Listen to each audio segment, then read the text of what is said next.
السلام عليكم، ازيكم يا جماعه؟ عاملين ايه؟ رب تكونوا بخير. اهلا بكم في قناه يوماتي انا وبناتي. لو امرت في القناه يا ريت تشتركوا وتفعلوا الجرس وتدوسوا الكل عشان يوصل لكم كل جديد ان شاء الله. النهارده هنعرف مع بعض ازاي نخزن الملوخيه الخضراء. الايام دي موسمها. انا هوريكم ازاي نخزنها وتفضل من السنه للسنه خضراء زي ما هي، زي اللي بنشتريها من المحلات واحسن كمان. وجربوها على طريقتي وان شاء الله تعجبكم وقولوا لي رايكم ايه. نقول بسم الله. هنا معانا ملوخية خضراء طازة اهي. قطفتها كده كويس وغسلتها. غسلتها كويس كده مرتين ثلاثة عشان بيبقى فيها طين وحاجات كده، فاحنا بنغسلها كذا مرة لغاية لما المية بتاعتها تبقى رايقة كده وما فيهاش حاجة. وهنسيبها تنشف تحت مروحة كده او مكان هاوي، تنشف كويس. وبعد كده بنجيبها كده وهوريكم الخطوة التانية هنعمل فيها ايه. هنا معايا حلة حطيت فيها مية اهو. طبعا الملوخية يا جماعة زي ما انتوا عايزين، يعني المقدار اللي انتوا هتحبوه تخزنوه يعني براحتكم. انا هوريكم الطريقة وانتوا تمشوا عليها. هنا معايا حلة حطيت فيها مية اهو على النار. هنحط فيها بقى، نحط فيها نص معلقة صغيرة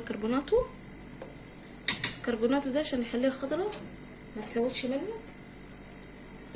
ونص معلقة صغيرة سكر. السكر ده عشان يحافظ عليها. هنقلبها كده تقليبه ونسيبها تغلي ونرجع لها. هنا كده معايا المية غليت اهي. اول ما تغلي المية هنحط الملوخية. بسم الله اهو.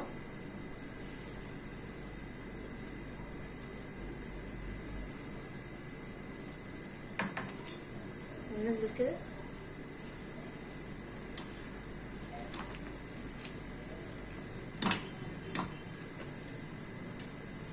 تاني على كده، يعني ما الحلة تاخد معايا.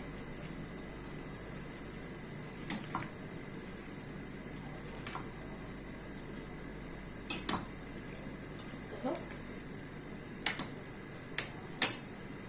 هنسيبها دقيقتين كده بالظبط، دقيقتين ما نطولش.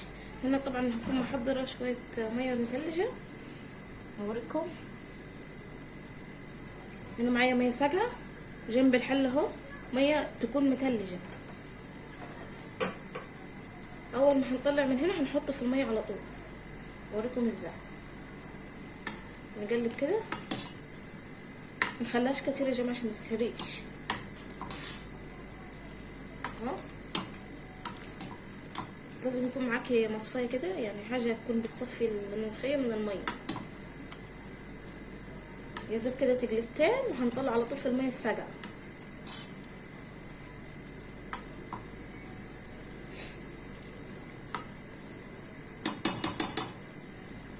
نصفي كده، شايفين لونه عامل ازاي. نصفي كده كويس ونحطه في المية. نصفي ونحطه في المية على طول.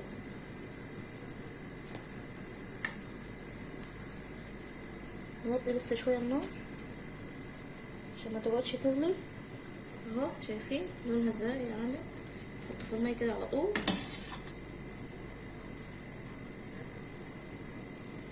اهو.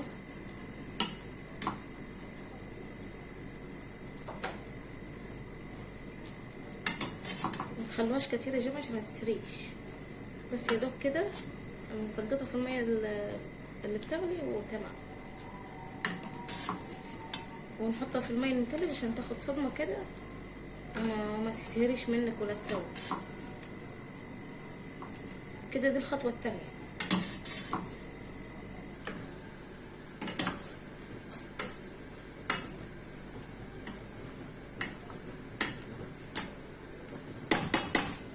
وهدي كده بعد ما حطيتها في المية المتلجة، شايفين خضرة ازاي. بنسيبها في المية المتلجة كده شوية، بعد كده بنصفيها كويس. بعد كده هقول لكم الخطوة التالتة هنعمل فيها ايه اهو. شايفين خضرة ازاي.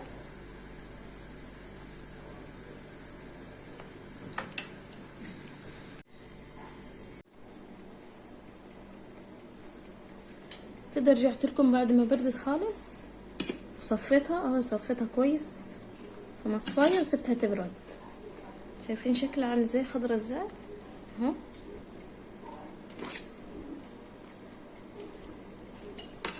جرب الطريقه دي وان شاء الله على ضمانتي هتعجبك خالص يعني. مش هتشتري تاني ملوخيه من بره من المثلجات دي، مش حلوه بصراحه، ومتعرفيش ايه بيحطوا لها يعني عشان تفضل خضرة. انما دي انت عاملاها في بيتك وعارفه انت بتحط لها ايه مش زي الشارع يعني. شايفين خضرة ازاي؟ لما بتطلعيها وتطبخيها بتفضل زي ما هي خضرة بالمنظر ده، زي ما بتدخليها الفريزر زي ما بتطلعيها كده. تمام. هنركنها كده على جنب. هنجيب الخلاط بتاعنا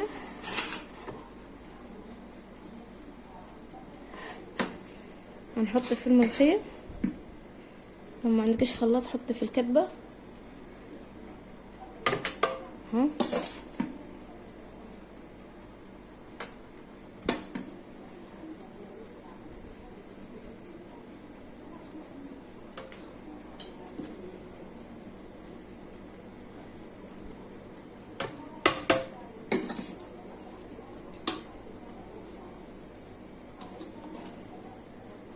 هنحط كده على الكمية اللي هيستحملها الخلاط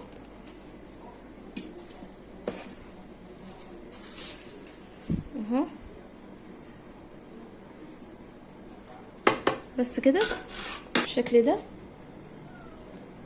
هنضربها في الخلاط. بص ما تطوليش عليها يعني، متخليهاش فتافيت خالص يعني، ضربة كده واحدة وهرجع لكم هوريكم ازاي شكلها.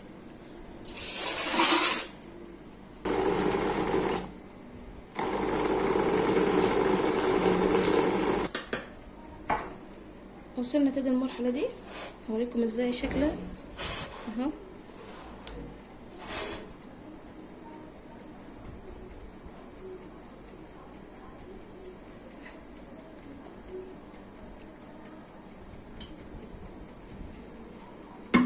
اهو شكلها، شوفوا شكلها عامل ازاي، خضرة ازاي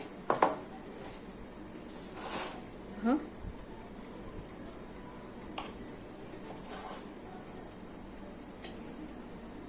شايفين زي بتاعت الشارع بالظبط.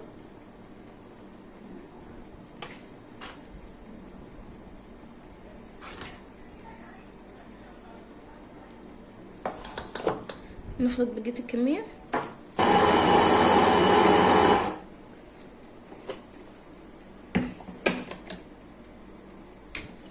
فين قوامها عامل ازاي اهو.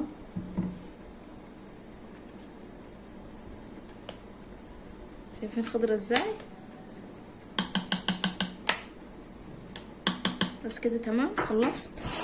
حطها هنا.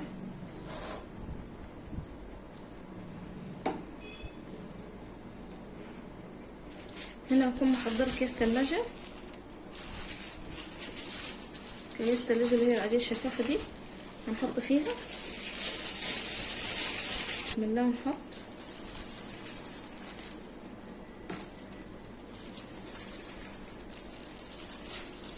تحط في الكيس على قد الاكلة اللي انت محتاجاها.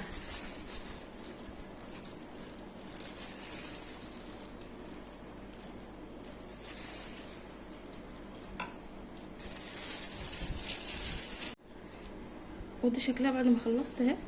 شايفين عامله ازاي ولونها عامل ازاي، خضرة خالص زي اللي بنشتريها بالظبط من بره. هنعمل الكميه كلها على زي الطريقه دي كده بالظبط بالكيس. نحطها في كيس ونقفله كده بالسكينه على النار وندخلهم في الفريزر على بعض ونطلعهم على الاكل على طول يعني. جرب الطريقه دي وان شاء الله هتعجبك. بتفضل من السنه للسنه خضرة زي ما هي، مش بتحتاج تشتري من بره. وهي برضو بعد ما طحناها شوف شكلها عامل ازاي خضرة ازاي اهي. هنعمل الكميه دي كلها ونشيلها في الفريزر زي كده بالظبط. وكده خلصنا الطريقه مع بعض. ولو عجبكم الطريقه والفيديو يا ريت تضغطوا اشتراك وتفعلوا الجرس وتدوسوا الكل عشان يوصلكم كل جديد. دمتم في رعاية الله وحفظه، مع السلامة.